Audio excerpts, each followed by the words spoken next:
Hello guys, welcome back to Janta Garage. Sachin Rexwal आज आपके लिए एक और वीडियो लाया है और ये वीडियो अपनी जिप्सी के फ्यूल सिस्टम क्लीनिंग के ऊपर रहने वाली है। क्योंकि हुआ क्या था कि मैं एक दिन मतलब कहीं जा रहा था, मतलब जैसे मैं कहीं गया था शाम को, तो मेरे को पता था इतनी सीएनजी है, इतनी सीएनजी में मेरी गाड़ी होके आ जाएगी, क्योंकि मैं जल्दी में था। मैं गया, वापसी भी आ गई घर गाड़ी, और मैंने खड़ी भी कर दी, तब तक सीएनजी थी। बट जैसे ही मैंने नेक्स्ट डे मैंने स्टार्ट करी तो सीएनजी ख़त्म हो गई थी और पेट्रोल पे चली नहीं। तो पेट्रोल पे चली नहीं, मैं जैसे तैसे घर से वर्कशॉप तक लेके गया, जुगाड़बाजी से मतलब खींच के सेल्फ वेल्फ मार के। तो फिर मैंने उसका मैंने देखा तो उसमें क्या कहते हैं, मैंने पहले पेट्रोल निकाला वहाँ से, जहाँ से इंजन के पास से जहाँ पे फ्यूल आता है उसका पाइप निकाल के पेट्रोल निकाला, तो उसमें काफ़ी ज़्यादा रस्टेड मटेरियल आ रहा था। तो मैंने उसी से ही अंदाज़ा लगाया कि अभी इतने 250 ml पेट्रोल में इतना ज़्यादा रस्टेड मटेरियल आ रहा है, तो आगे MPFI रेल में और इंजेक्टर्स में कितना ज़्यादा रस्टेड मटेरियल चला गया होगा। तो वो भी क्लीन करना बहुत ज़रूरी था। अगर मैं उसको डायरेक्ट मतलब वहाँ पे उसके पाइप में ही मैं उसको निकाल के बिना निकाले ही क्लीन करता, तो जो अंदर का रस्टेड मटेरियल है वो अंदर ही रह जाता, बाहर नहीं निकल पाता, क्योंकि वो बहुत ज़्यादा हैवी मटेरियल था। मतलब बहुत ज़्यादा जो उसकी थिकनेस वगैरह थी वो बहुत ज़्यादा थी, कोई बहुत माइनर पार्टिकल्स नहीं थे। तो वो मतलब वो जिस जहाँ से वो इनलेट हुए वहाँ से ही वो आउटलेट होंगे, वो और कहीं इंजेक्टर्स वगैरह से वो नहीं होंगे। तो मैंने इसलिए उसकी पूरी MPFI सिस्टम खोला इंजेक्टर्स के साथ, फिर इंजेक्टर्स को निकाला, पहले उसकी जो कॉमन रेल है वो पूरी क्लीन करी जो इंजेक्टर क्लीनर होता है उससे, और फिर उसमें प्रेशर से एयर मारी, तो उससे काफ़ी ज़्यादा रस्टेड हैवी पार्टिकल्स थे वो निकले। फिर उसके बाद मैंने जो इंजेक्टर्स थे उनमें मैंने करंट सप्लाई करके और ऊपर से मैंने इंजेक्टर क्लीनर का स्प्रे किया, तो जो भी उनके अंदर जो था वो भी क्लीन हो गए, वो भी बिल्कुल प्रॉपर क्लीन हो गए। तो फिर उसके बाद मैंने क्या, पेट्रोल है जो मैंने अभी जिप्सी में से निकाला है, और इसमें आप ये देखो कितनी ज़्यादा इम्प्योरिटीज़ है नीचे। ये मैंने अभी निकालने के बाद कुछ टाइम के लिए रख दिया ताकि जितनी भी इम्प्योरिटीज़ थी नीचे आ जाए। और सिर्फ ये 500 ml की बोतल है, जिसमें से 250 ml होगा ये पेट्रोल। 250 ml में इतनी इम्प्योरिटीज़ आ रही हैं, रस्टेड मटेरियल इतना ज़्यादा आ रहा है, तो सोचो जो इसका मतलब और भी ज़्यादा मतलब जो पूरा जो फ्यूल टैंक होगा उसमें कितना ज़्यादा रस्टेड मटेरियल होगा। जो मैंने अभी आपको पेट्रोल दिखाया है जिसमें इतनी सारी इम्प्योरिटीज़ थी, वो मैंने यहाँ से निकाला है, इस वाले पाइप में से ये जो निकल रखा है ये वाला, इसमें से निकाला है। और ये लगा लो, ये बिल्कुल जस्ट इंजन के पास आ रही है ये पेट्रोल, मतलब कि फ्यूल फिल्टर होने के बाद भी इतनी इम्प्योरिटीज़ आ रही हैं। और उसी की वजह से अभी हुआ क्या है कि जो जितने भी मेरे इंजेक्टर्स हैं वो सारे के सारे ब्लॉक हो चुके हैं, मतलब गाड़ी पेट्रोल पे चल ही नहीं रही है। अब देखो क्या होता है। मैं इनको अभी मतलब मैंने वो स्प्रे मंगाया है जिनसे ये क्लीन होते हैं इंजेक्टर्स, और वो आने के बाद फिर मैं इन इंजेक्टर्स को क्लीन करूँगा। मेरा प्लान है कि इनको पूरी की पूरी कॉमन रेल है इसके समेत ही इसको खोल के और तब जाके क्लीन करूँ, तो ज़्यादा बेटर क्लीन होंगे। इंस्टेड ऑफ एक ऑप्शन ये है कि मैं यहाँ से ही उसमें पाइप वगैरह लगाऊँ और यहाँ से स्प्रे करूँ और फिर इंजन ऑन करूँ।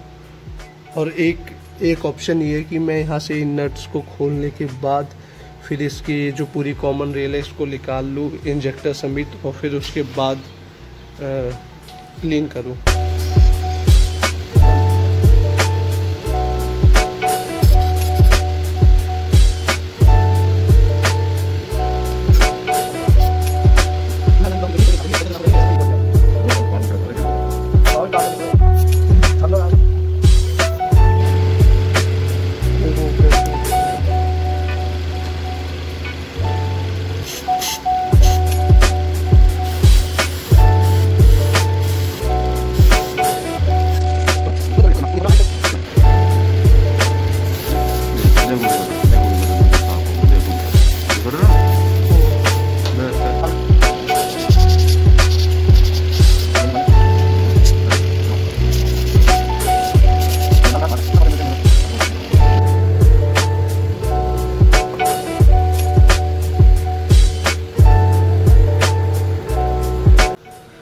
तो गाइस ये वाली जो रबड़ है ये इस वाले यहाँ की जहाँ पे ये वाला इंजेक्टर लगता है 2nd नंबर का, ये खो गई है। खो क्या गई है, नीचे गिर गई है इसमें इंजन बे में ही।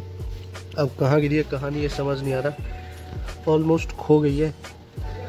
तो इसके लिए ना हमेशा ये इंजेक्टर में मत लगाओ, ये रबड़ ये यहाँ पे ही लगी रहनी चाहिए इसके इंजन में ही, तो ये खोएंगे नहीं। मैंने उसमें लगा दी थी, निकल गई थी इंजेक्टर्स के साथ, तो मैंने इंजेक्टर में ही लगा दी थी क्योंकि ये साफ भी गए थे इनके अंदर से।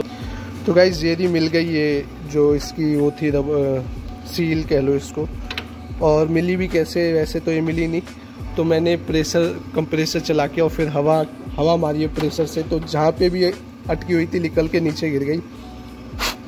और अभी इसमें लगा देता हूँ इसको और फिर देखते हैं, फिर फिटिंग करता हूँ इसकी। कहते हैं इसकी जो फ्यूल टैंक है, फ्यूल टैंक खोला, फ्यूल टैंक खोलने के बाद फ्यूल टैंक में देखा तो काफ़ी ज़्यादा रस्टेड मटेरियल था। मैंने पूरा का पूरा जितना भी पेट्रोल था सारा का सारा ड्रेन किया।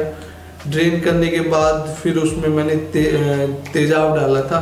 बट मैं आपको बताऊंगा, अगर इन फ्यूचर में मैं मतलब एक ये आपको बता रहा हूँ कि कभी कोई भी मतलब आप तेजाब यूज़ कर दे तो अपने हाथ पे सर्जरी वाले जो ग्लव्स रहते हैं वो पहन ले, सिलिकॉन वाले, ताकि आपके हाथ पे ना लगे। नहीं, क्योंकि अगर हाथ पे लगती है जो हमारी सबसे ऊपर वाली स्किन होती है उसको बिल्कुल ही डेड कर देती है, फिर वो पापड़ी बन के छूटने लगती है, तेजाब ऐसा कर देता है स्किन को।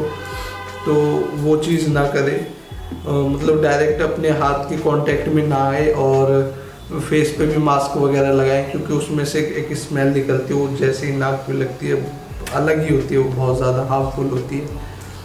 तो मास्क वगैरह लगा के, ग्लव्स वगैरह लगा के यूज़ करें। तो फिर वो पूरा तेजाब से क्लीन किया, तो जितना भी उसमें अंदर रस्ट था वो सारा का सारा क्लीन हो गया।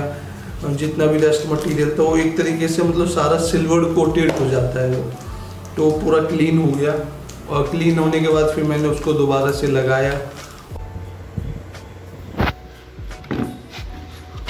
तो गाइज़ ये जिप्सी का फ्यूल टैंक खोला है मैंने आज, और इसमें आप अंदर चेकआउट करोगे तो इतना ज़्यादा जंग है, रस्टेड कितना ज़्यादा है ये आप चेकआउट कर लो। ये जितना भी ये रस्टेड मटेरियल है, और ये पूरी की पूरी फ्यूल टैंक रस्ट हो रखी है, यहाँ पे देख लो आप, और चेकआउट कर लो। तो इसको खोलने के बाद ये देख लो आप, और कुछ मत देखो, ये देखो ये इसका फ्यूल पंप है और ये फ़िल्टर है, और फिल्टर की कंडीशन देख लो आप, इसी से ही आइडिया लगा लोगे कि किस कंडीशन में है। अभी ये भी यहाँ से खुलने के बाद क्लीन होगा, सबसे मेन ये क्लीन होने के बाद फिर इसको क्लीन करेंगे। इसको पहले पानी से क्लीन करने के बाद फिर इसमें तेज़ाब वगैरह डालेंगे। वैसे जब लास्ट टाइम मैंने ये खोली थी उससे तो बेटर कंडीशन है इस बार की, बट रस्टेड मटेरियल अभी भी काफ़ी ज़्यादा है, मतलब है। तो इंजेक्टर्स वगैरह क्लीन करने होंगे, तो इसलिए मैंने इसको भी खोल लिया, नहीं तो फिर से ये सारा का सारा मटेरियल इंजेक्टर्स में जाता वो ब्लॉक हो जाती है।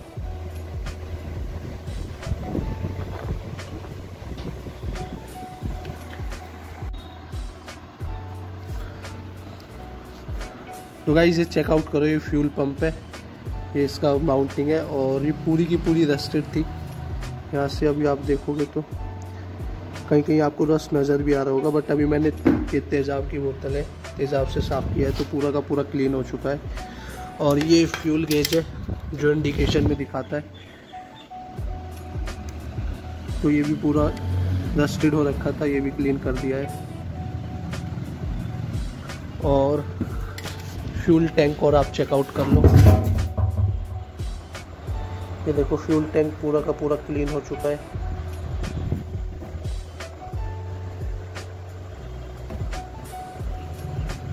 और यहाँ पे भी चेकआउट कर लो।